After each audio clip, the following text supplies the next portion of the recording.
Today, Australia's stark population choice.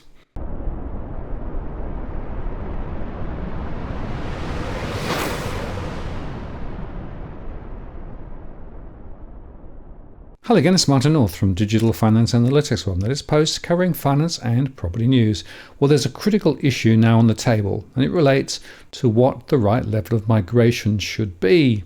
In recent times, the taps have been opened more than ever before, and there are significant consequences for households and housing affordability. Some are now calling for a significant cut in migration. Others, though, are celebrating the potential for more home price rises as demand outstrips supply across the country. AMP Chief Economist Shane Oliver said that Australia's annual immigration intake must shrink to 200,000 people, less than half of the current 500,000 odd, to avoid overwhelming government efforts to boost supply and to improve housing affordability. Emphasising comments he made at the Australian Financial Review Property Summit, Dr. Oliver said such a significant cut was necessary and that official budget forecasts of immigration were unreliable and understated the actual figures. Current immigration levels are running well in excess of the ability of the housing industry to supply enough homes, exacerbating an acute housing shortage and poor housing affordability, he said. Without addressing the high immigration level, I find it hard to see how we can resolve the housing shortage and affordability issues anytime soon. Without intervention, net immigration for the financial year ending June 2024 is likely to be 500,000 or more, well over the 400,000 figure forecast in the May budget, he said. So I think the best approach would be to cut immigration levels back to, say, we have 200,000, which is way below where they were even pre-pandemic, to line up with the building industry capacity and to reduce the supply shortfall, Dr. Oliver said. Home building supply capacity was around 200,000 dwellings a year, and the immigration intake would need to be slashed over a number of years to bring supply and demand into balance, he said.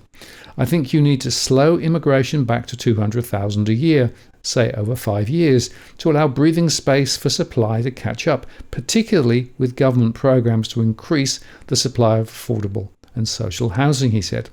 While there were other ways to improve housing affordability, such as building higher density homes and decentralising to the regions, these would have no immediate impact on the shortage, Dr. Oliver said.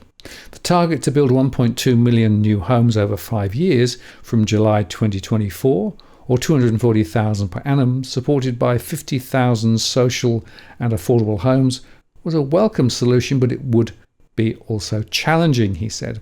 Australian governments are now focusing on boosting supply, but surging immigration levels could easily overwhelm these efforts and lead to an even worse situation, he said.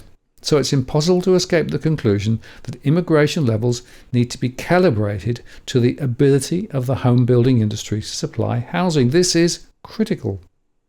Developer Neil Slattery, founder of Slattery Property Group, told the Australian Financial Review Property Summit that the labour force was not there to build enough homes to satisfy high levels of demand.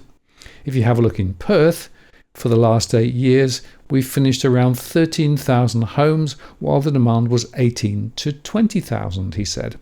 So if you look around Australia, most probably the underlying demand for housing is around 140,000 dwellings, but we can't build or complete 140,000 dwellings. Dr. Oliver said that the property sector needed skilled workers to build the required housing supply, but he insisted immigration still needed to be recalibrated. We lacked skilled workers, so the migration program should be designed to bring those people into the country, he said, so we can skew the immigration intake to allow more of the skills that the construction industry needs, but that can still be addressed within a 200,000 intake. It doesn't have to be 500,000. Shoving more people in just means we end up chasing our tail in terms of housing supply. So what if we let migration rip? Well, analysis by PEXA-owned Informed Decisions shows that housing demand is set to soar across the country's 4 most populous states over the next 2 decades, fueled by a predicted 7.4 million national spike in population. Victoria is poised to rack up the largest increase in population, with 2 million people to be added by 2041. New South Wales is set to rise by 1.7 million, Queensland by 1.6 million, and Western Australia by 904,000, spurred by strong net migration.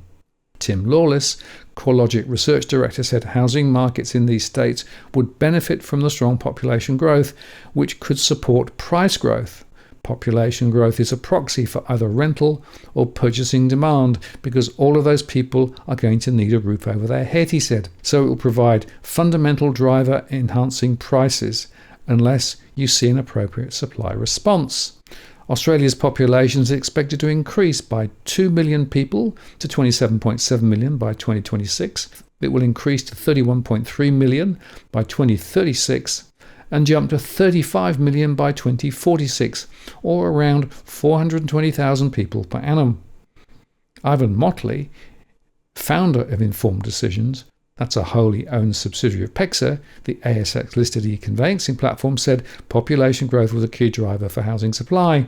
People will go where there is somewhere to live, he said. Clearly, there's a shortage of housing and the lack of affordability, so we need to increase supply to address that. At the moment, we're not building enough dwellings to maintain stable vacancy rates and average household sizes.